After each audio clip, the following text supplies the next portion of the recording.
Good morning and welcome to the VSA Capital 5-Minute Morning Miner. It's Wednesday, October the 27th. Can you believe it, Paul? We're almost at the end of the month already. Doesn't time fly? It does. When we're awfully busy, it sure does.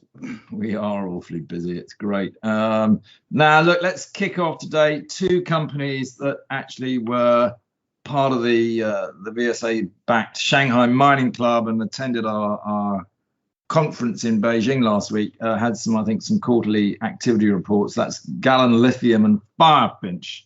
Do you want to just give us a quick bit of news on those? Oh, yeah, I just brought that up to say that though they had been in Shanghai Mining Club, and both of those are very active companies going forward. The quarterly results more or less are repeating what they had otherwise been saying in individual press release announcements up through the quarter here. Firefinch, of course, with both big activity going with the operation of the Marilla gold mine there that they're operating with some success in bringing that to full production. And then as well as its Goulamina lithium project, which is now getting financed by Ganfeng Lithium.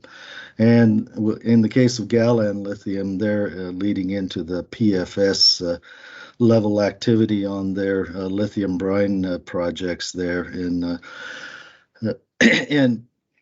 Argentina. So very good progress there being shown by both, and both are well financed at the moment too. That's the key point for these earlier stage companies. There you go, big tick in the box for Gallen Lithium and Firefinch from Paul Rankin. Couldn't ask for more, could you? Right, here's another one, Bushveld. We often talk about Bushveld because we love vanadium, but you know what? And I always say this: they put out the most confusing RNSs in the world, I think, and I'm still struggling slightly with this one today, where they've basically announced that they've had some repayment from the Dufa Co or something on convertible notes, but they converted into equity. Most of it has. What's all this, Paul? Explain it. Make it simple for me. Yeah, I'll try to here. The bottom line is that they had $11.5 million US dollars of remaining balance in convertible loan notes, which were outstanding. They've renegotiated that now such that $9 million of that principal will be converted into new shares of Bushveld. So it's a debt for equity swap there.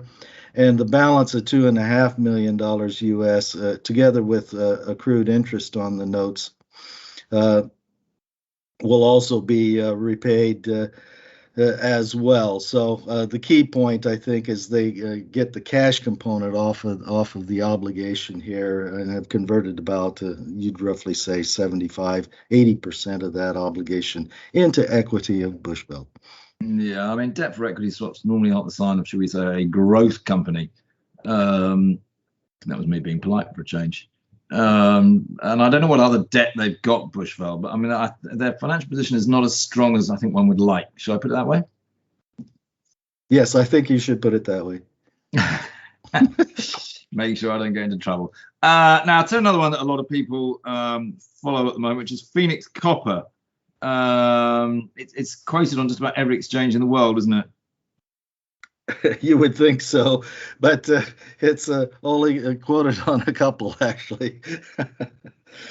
Well, it's on AIM, it's on OTC. It's which other one? It's on another one, isn't it? Frankfurt, there'd be enough. Oh, yeah, Frankfurt. Yeah. Anyway, it's sort of all over the place. Yeah.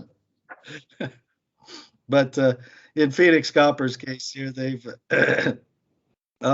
managed to pick up some additional ground and also buy back some outstanding royalty that was on acreage involved with their Empire Copper project in Idaho. And specifically, they'll pay $1.3 million in cash, of which $500,000 is already paid, and another $750,000 will be paid in 3 installments of $250,000 each over the next 3 years.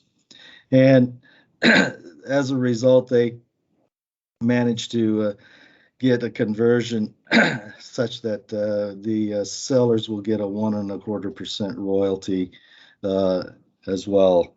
Paul, if you want to go on mute a second and cough your guts out, then do. Because don't forget, don't come into the office if you're not feeling well. Yes, that's right. All right. Get rid of that cough. It's not good. All right, that's Phoenix Copper. And I think probably worth just mentioning also, isn't it, whilst on copper, Spanish copper miner, Atalia Mining.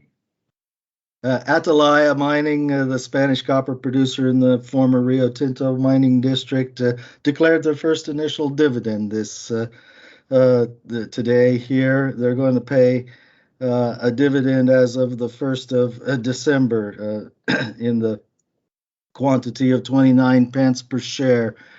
That equates to about an annual dividend rate of a 7.3% yield.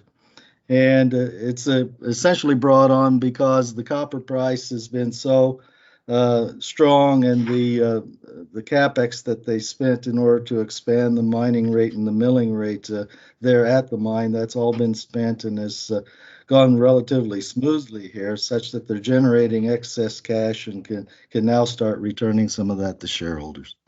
I think we're going to have to call it a day here before you give up with your throat. But I would just finally say that we've seen this morning that Yellowcake have raised about 109 million pounds gross, I think, for more people to basically get exposure to uranium. And I'd have to say, the price, I mean, I've got uranium wrong, by the way, but the price of Yellowcake, which basically reflects the uranium price, has gone from basically this year from £2 to nearly £4, virtually doubled.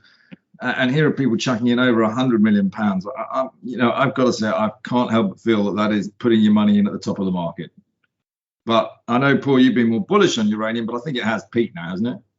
Well, I think you're taking a lot more risk by essentially pumping money into this particular investment style of trying to stockpile Yellowcake at this point. There's other more lucrative opportunities, I think, out there.